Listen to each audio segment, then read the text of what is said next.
여러분 안녕하십니까, 진성호입니다. 이재명 경기도지사에 대해서 대법원이 이 전부 무죄 취지로 이 수원고법으로 다시 파기환송했습니다. 따라서 이재명 경기도지사는 구사일생으로 살아났습니다. 자, 그러나 이 판결을 내릴 때 13명의 대법관 중에서 12명이 참석했습니다. 그리고 그중 7명이 찬성, 5명이 반대를 했습니다. 그런데 그 5명의 반대 의견은 상당히 경청할 가치가 있습니다.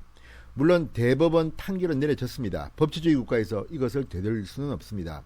그러나 5명의 반대 의견을 듣고 있으면 오늘의 대법원 구성이 편파적인 게 아닌가, 이런 생각도 해봅니다. 한편 이재명의 무죄 판결, 가장 먼저 떠오르는 인물이 누굴까요? 사람마다 다르겠지만 김부선 씨, 영화배우 김부선 씨가 떠오른다는 사람들이 많습니다. 자, 이재명 지사와는 악연으로 얽혀있는 김부선 씨, 상당히 많은 논란이 있었습니다. 신체에 점이 있다, 이런 이야기도 있고, 또 그래서 이재명 지사가 직접 금정을 받기도 했습니다. 자, 김부선 씨의 반응은 어떤 걸까요? 조금 이따가 전해드리겠습니다. 진성호의 직설 시작합니다. 방송에 앞서 아직 진성호 방송의 구독자가 아니신 분들은 붉은색 구독 버튼 눌러주십시오. 더 좋은 방송으로 보답하겠습니다.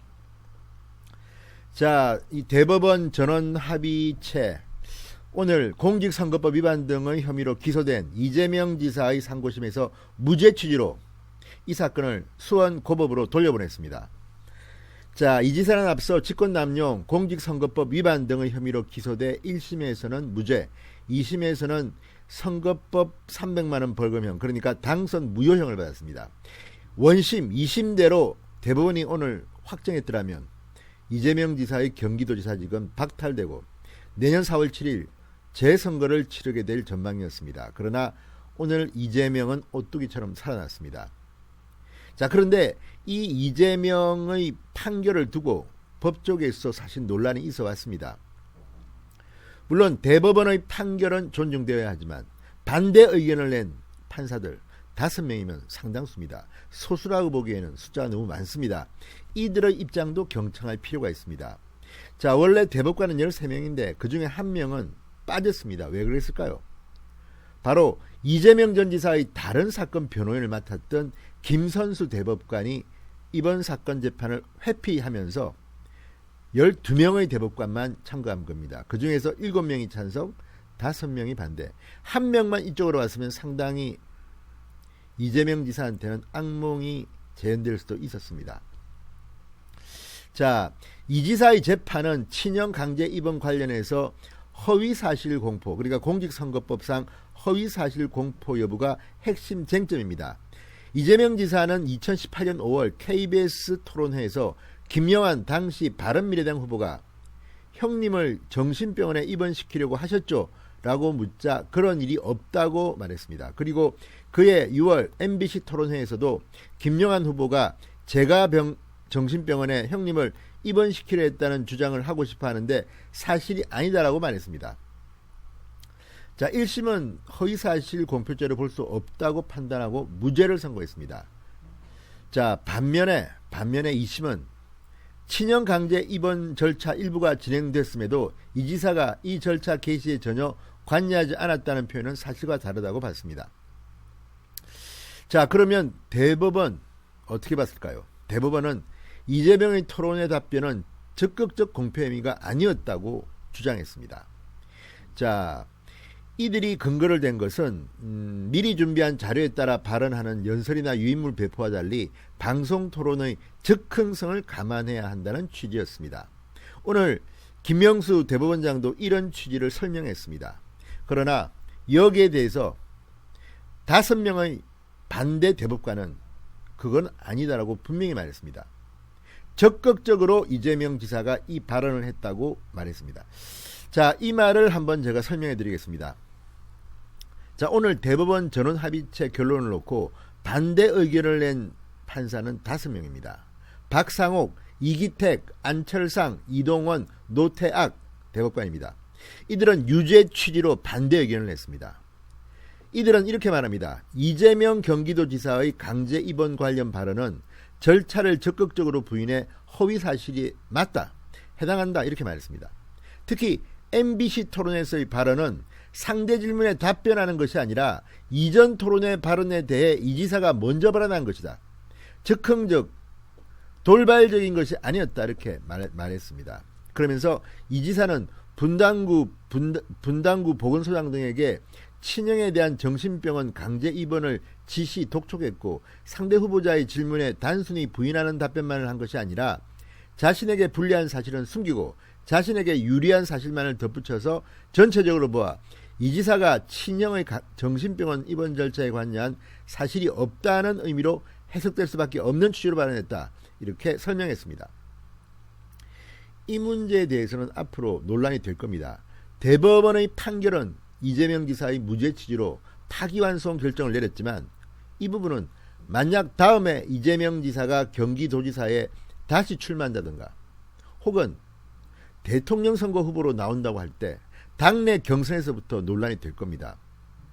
대법원 판결은 있었지만 이 부분은 이재명 지사의 정치인으로서의 도덕성에 대해서는 치명적일 수가 있습니다. 물론 그럼에도 불구하고 이재명 지사는 지금까지 오뚜기처럼 살아남았기 때문에 그 생존력에 대해서는 감탄할 수밖에 없습니다. 그러나 이왕이면 같은 능력이 있다면 도덕적으로 깨끗한 사람이 해야 되는 거 아니겠습니까? 게다가 친형에 대한 문제입니다. 오늘 이재명 지사는 가족사를 더 이상 언급해주지 말았으면 좋겠다고 했지만, 이재명 지사가 정치를 계속한다면 이 논쟁은 더욱 뜨거워질 수밖에 없습니다. 게다가 이 친형 또는 친형 형수에 대해서 퍼부었던 그런 욕설 녹음 파일 같은 것들의 등장으로 도덕성 문제는 앞으로 굉장히 중요한 문제로 부각될 것으로 보입니다. 자, 이와 별도로 사람들의 관심은 김부선 씨의 반응이었습니다. 김부선 씨는 어떻게 반응했을까요? 아주 쿨하게 반응했습니다. 그렇지만 아프게 반응했습니다. 이재명 씨 입장에서는 김부선이라는 이름이 자꾸 나오는 게 부담스러울지도 모르겠습니다. 그렇지만 현실은 현실입니다. 이재명 하면 김부선 씨를 떠올리는 사람들이 생각보다는 많습니다. 자, 김부선 씨의 반응은 어떨까요? 자, 오늘 배우 김부선 씨는 대법원 판결 직후 자신의 페이스북에 소감을 올렸습니다. 짧은 소감. 이렇게 되어 있습니다. 무죄 물음표 F.U 이렇게 되어 있습니다. 그러니까 뭐 영어로 fuck you라는 것을 갖다가 쓰기가 좀 민망하니까 FXXXU 이렇게 쓴 겁니다. 무죄 FXXXU 이렇게 일갈했습니다. 불륜 공방을 이어왔던 배우 김부선 씨의 이재명 무죄 판결에 대한 1차 소감입니다. 자, 김부선 씨는 지난 11일에도 이재명 지사의 인터뷰 기사 링크와 함께 이재명은 그 입 닥치라라고 비난하는 글을 올리기도 했습니다.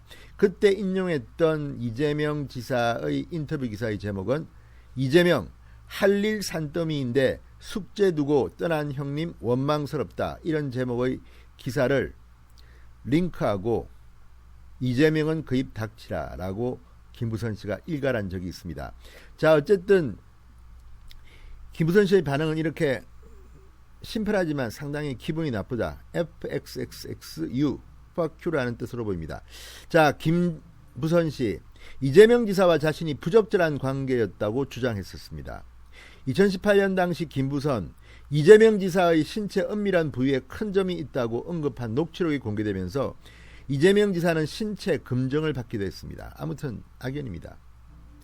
자, 법적인 문제를 떠나서 이런 문제는 이재명 지사한테는 유리할 것이 없는 것이겠죠. 그렇지만 이재명 지사의 돌파력 또한 놀랄만한 것이긴 합니다. 자, 아무튼 이제 대법원 전원 합의체는 이재명을 무죄 취지로 다시 이 사건을 수원 고법으로 돌려보냈습니다. 이재명은 살아났습니다. 지금 이재명의 부활에 떨고 있는 사람들이 많을 겁니다. 그 중에 한쪽은 이낙연 의원, 또 다른 한쪽은 아마도 문재인 청와대가 아닐까 싶기도 합니다.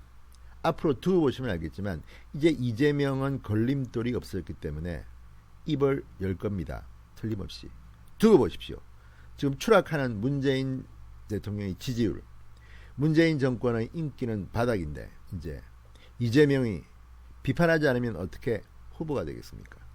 아무튼 재밌는 광경은 더 많이 벌어질 것 같습니다. 진성호의 직설이었습니다. 여러분 감사합니다.